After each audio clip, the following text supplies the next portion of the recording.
Hello friends, first வந்து Javar floor, அதாவது சோள மாவு ஒரு கப் எடுத்துக்கலாம். நெக்ஸ்ட்டு 2 டேபிள் ஸ்பூன் அளவு சின்ன ரவை, அதாவது சிரோட்டி ரவைன்னு சொல்லுவாங்க, அதை எடுத்துக்கலாம். ஒரு கடாயில் 1 கப் அளவு தண்ணி எடுத்திருக்கேன், ரெண்டுத்துக்கும் சேர்த்து. இதில் அந்த ரவையை போட்டுக்கலாம். போட்டுட்டு ஃப்ளேமை வந்து கம்மியில் வச்சுக்கோங்க. வச்சுட்டு கிளறிட்டே இருக்கலாம். கொஞ்சம் உப்பு சேர்த்துக்கலாம். கிளறிட்டே இருக்கணுங்க.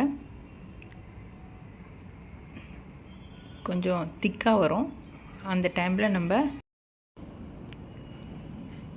சோள மாவு இதில் போட்டுட்டு லைட்டாக கிளறிட்டு நிறுத்திடுங்க. அடுப்பை நிறுத்திட்டு நல்லா கிளறிட்டு ஒரு 5 நிமிஷம் விட்டுட்டு அதுக்கப்புறம் நம்ம பிசைஞ்சு எடுக்கலாம். கிளறியாச்சா? இப்போ நம்ம இதை அப்படியே விட்டுருங்க. இப்போ நம்ம தண்ணி கையில் தொட்டு இந்தமாரி நல்லா பிசைஞ்சுக்கோங்க.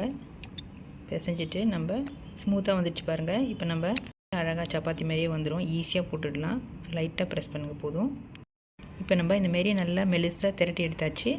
நான் ஏற்கனவே கல்லை நல்லா சூடு பண்ணி வச்சுருக்கேன். இப்போ நம்ம அதில் எடுத்து போட்டுடலாம். போட்டுட்டு மேல் பக்கம் வந்து ஈரத்துணியால் இந்த மாதிரி ஸ்ப்ரெட் பண்ணி விட்ருங்க. இப்படியே இது ஒரு 30 செகண்ட்ஸ் அப்படியே இருக்கட்டும்.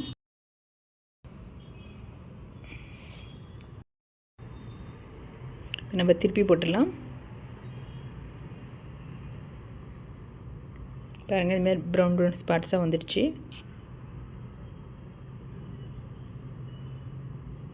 நல்லா சாஃப்டாக இருக்கும் இந்த ரொட்டி. பண்ணி பாருங்கள். வேறு எந்த மாவும் நம்ம கலக்கலை, கொஞ்சமாக நம்ம ரவா சேர்த்துருக்கோம், அவ்வளோதான். ரொம்ப ஈஸியாக பண்ணிடலாங்க இதை. இந்த மெத்தடில் நீங்கள் பண்ணும்போது நல்ல ஃப்ளெக்சிபிளாக இருக்கும் மாவு. கஷ்டப்படவே வேணாம், ஈஸியாக நீங்கள் போட்டுடலாம். நல்லா பஃப் பண்ணி வரும். இந்த பாருங்கள், நல்லா எழும்பி வருது. ஸோ ட்ரை பண்ணிவிட்டு சொல்லுங்கள். ரொம்ப ஃபாஸ்ட்டாகவும் பண்ணிடலாம். இந்த ப்ரோட்டீன் ரிச் ஜாவர் ரொட்டி ரெசிபி எப்படி இருந்ததுன்னு கமெண்ட் செக்ஷனில் கமெண்ட் பண்ணுங்கள். சப்ஸ்கிரைப் பண்ணாதவங்க என் சேனலை சப்ஸ்கிரைப் பண்ணுங்கள், லைக் பண்ணுங்கள், பெல் பட்டனை ப்ரெஸ் பண்ண மறந்துடாதீங்க.